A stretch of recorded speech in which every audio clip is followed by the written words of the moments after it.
Hello guys, welcome back to Kanun Shala. I'm Amanda for Current Affairs and Legal GK and we are back with our new video. So guys, जैसे कि हमने last video में हमने discuss किया कब हमारा constitution effect में आया था, कब फोर्स में आया था एंड द अदर इम्पोर्टेंट जो चीज़ें हैं कॉन्स्टिट्यूशन को लेके हमने वो डिस्कस की थी। तो कॉन्स्टिट्यूशन की अगर हम बात करते हैं तो प्रियम्बल एक बहुत इंपॉर्टेंट पार्ट माना जाता है। अब ये पार्ट जो कॉन्स्टिट्यूशन प्रियम्बल का पार्ट है या नहीं है, ये हम आगे की कुछ वीडियोस में हम केस लॉस में डिस्कस करेंगे। लेकिन जो प्रियम्बल है ये बेसिक स्ट्रक्चर बताता है हमारे कॉन्स्टिट्यूशन का, उसकी फंडामेंटलिटी बताता है एंड बाकी सारी चीजें बताता है।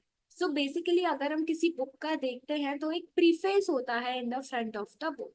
वैसे ही ये मानो कि जो हमारा कॉन्स्टिट्यूशन है वो लेंथीएस्ट कॉन्स्टिट्यूशन है, पहली बात तो वैसे ही मानो कि जो हमारा कॉन्स्टिट्यूशन है उसका प्रीफेस है हमारा प्रियम्बल। तो आज हम डिस्कस करेंगे कुछ चीजें about the preamble. So let's move forward to the video. So guys, preamble जो हमारा है वो स्टार्ट करता है we the people of India having solemnly resolved to constitute India into a sovereign, socialist, secular, democratic republic and to secure to all its citizens।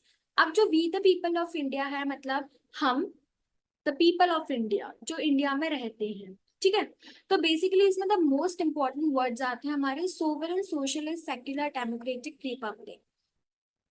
तो ये सारी चीजें कुछ ना कुछ, इन सारी चीजों के कुछ ना कुछ इंपॉर्टेंट फैक्टर्स हैं एंड ये हर एक चीज हमारी इंडियन के फीचर्स को डिफाइन करती है।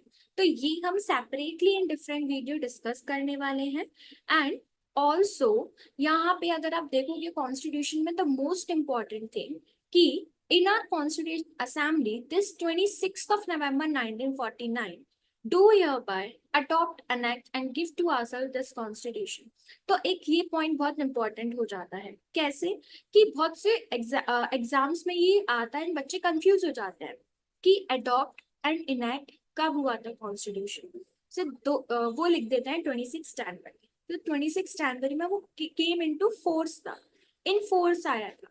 लेकिन अडॉप्ट कब किया था, जो फाइनल सिग्नेचर्स थे वो कब किए थे, हमने लास्ट वीडियो में डिस्कस किया था 26th of November 1949 को किए थे and we adopted it and we enacted it.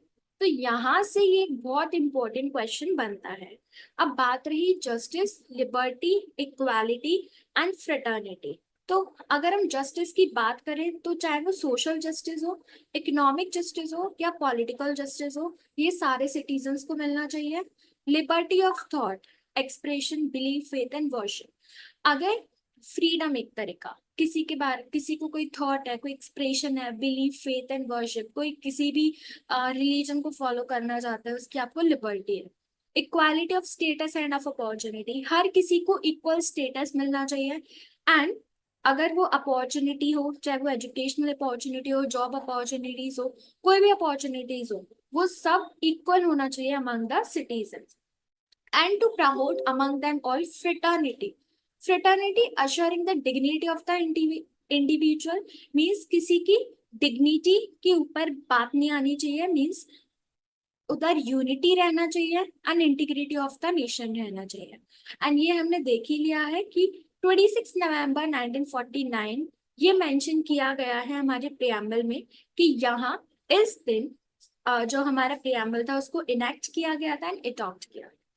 अब हम आते हैं बाकी की चीजों में। तो पहले हमने डिस्कस किया कि हम ये जो 5 फीचर्स हैं हमारे कॉन्स्टिट्यूशन के, और वी कैन से जो इंडिया के, that it is sovereign, socialist, secular, democratic, republic, इन सब चीजों को हम डिस्कस करेंगे तो फर्दर वीडियोस इन डिटेल।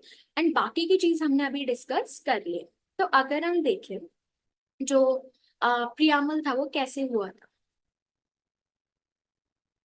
तो जैसा हमने पहले देखा था जो मेरा ऑब्जेक्टिव रिजोल्यूशन था वो पास किया गया था बाय जवाहरलाल नेहरू इन 1946। लेटर भी उसको जाके हमारा बनाया गया था द प्रियम्बल। अब जो हमारा ऑब्जेक्टिव रिजोल्यूशन है वो डिस्क्राइब करता था द कॉन्स्टिट्यूशनल स्ट्रक्चर की, जो कॉन्स्टिट्यूशन का स्ट्रक्चर है वो कैसा होना चाहिए। लेकिन लेटरली 1947 में 22 इसको अडॉप्ट किया गया था। It shaped the Constitution of India and its modified version is reflected in the preamble of the Indian Constitution। इसको एज अ शेप बना दिया गया था of the Indian constitution and latterly इसको मॉडिफाई करके बना दिया गया था preamble of the Indian constitution. अब जो बेसिक टेनेंट्स हैं, जो ऑब्जेक्टिव रेजोल्यूशंस के, वो यहाँ पे हाईलाइट किए गए हैं। तो पहली बात, constituent assembly resolve to see India as a independent sovereign and republic. तो जो हमारी कॉन्स्टिट्यूएंट असेंबली है वो इंडिया को देखना चाहती है as an independent sovereign and republic. Now to make all territories of pre independent of India into united states of post independent area. तो जो सारी प्री इंडिपेंडेंट एरिया की जो टेरिटरीज थी उनको वो बनाना चाहते हैं United states of post independent India. Means free, United, एक, to realize residual powers autonomy in such states as the Constitution of India reflects.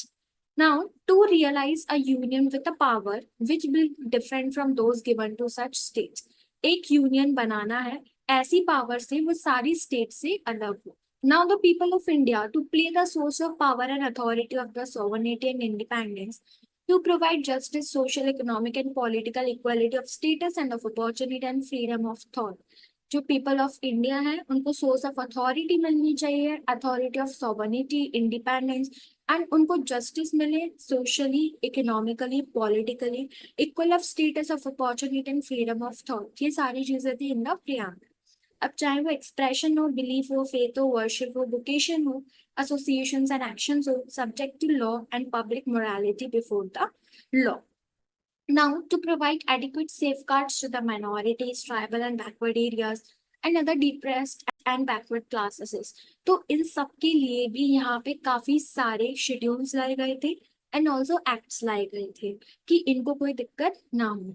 To maintain the integrity of the Indian Republic territory and its territorial rights on land, sea and air, according to the justice law of the civilized nation.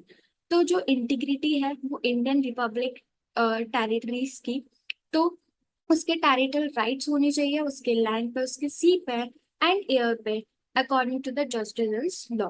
To promote peace and welfare among the worldly nations, सारे nations के regarding promote करें peace and welfare. तो ये सारे हमारे constitution में involve किए गए हैं, ये सारे features of India. Means how R India should be, या हमारे कॉन्स्टिट्यूशन से क्या रिफ्लेक्शन होना चाहिए इंडिया पे। अब कुछ प्रियम्बल के थॉट्स, जैसे कि ये इनेक्ट किया गया था after the enactment of the entire constitution of India. जब कॉन्स्टिट्यूशन इनेक्ट हो गया था उसके बाद प्रियम्बल इन फोर्स लाया गया था। जो सेक्युलर जो टर्म ऐड किया गया है प्रियम्बल में वो किया गया है by 42nd constitution amendment act of 1976। जो प्रियम्बल है वो सिक्योर करता है all citizens, that is liberty of belief, faith and worship. Ideal of justice, justice मिलना चाहिए socially, economically, politically. In the preamble ये बोरो किए गए थे from the Soviet Union, that is Russia. Public and the idols of liberty, equality and fraternity are borrowed from French Constitution. अब जो preamble in itself है ये first time introduce किया गया था through the American constitution. Now four main ingredients of Indian preamble क्या है। तो जो सोर्स ऑफ इंडियन कॉन्स्टिट्यूशन है वो the nature of Indian state, the objectives of constitution of India, date of adoption of Indian state, ये चार main ingredient है Indian preamble के। सो अगर हम देखें सोर्स ऑफ इंडियन कॉन्स्टिट्यूशन क्या है, so the people of India reveal to be the source of India. तो जैसे कि हमारे प्रियम्बल में ही थे कि सोर्स ऑफ कॉन्स्टिट्यूशन कौन है, मीन्स कॉन्स्टिट्यूशन कहाँ से आया है, तो वो एज अ डिस्क्राइब किया गया है प्रियम्बल में, we the people of India. Means ये जो प्रियम्बल है ये हम ही इसके सोर्स है, कौन, इंडियन से। So the words we the people of India reflect the same. अगर हम देखें the nature of Indian state, तो the preamble of India tags India as a sovereign, socialist, republic, secular and democratic nation. तो जो nature of Indian state है वो क्या है, sovereign, socialist, republic, secular and democratic nation। ये 5 words हम in the further video discuss करेंगे in details। अब ऑब्जेक्टिव क्या है कॉन्स्टिट्यूशन का, तो वो है justice, liberty, equality and fraternity. ये सब हमने ऊपर डिस्कस किए थे। नाउ अडॉप्शन डेट क्या है ये भी हमने डिस्कस किया था 26 नवंबर 1949 को। नाउ कुछ कीवर्ड्स हैं एंड इन कीवर्ड्स को हम डिस्कस करने वाले हैं in the further video. So guys, stay tuned with us and don't forget to subscribe to the channel to see the further videos and many interesting videos on different examinations. So before we just like the video, hit the like and subscribe to the channel. Also don't forget to share the video. Also comment down below how you liked the video, and you can get the PDF of this video on our Telegram channel. The link is given in the description. Thank you.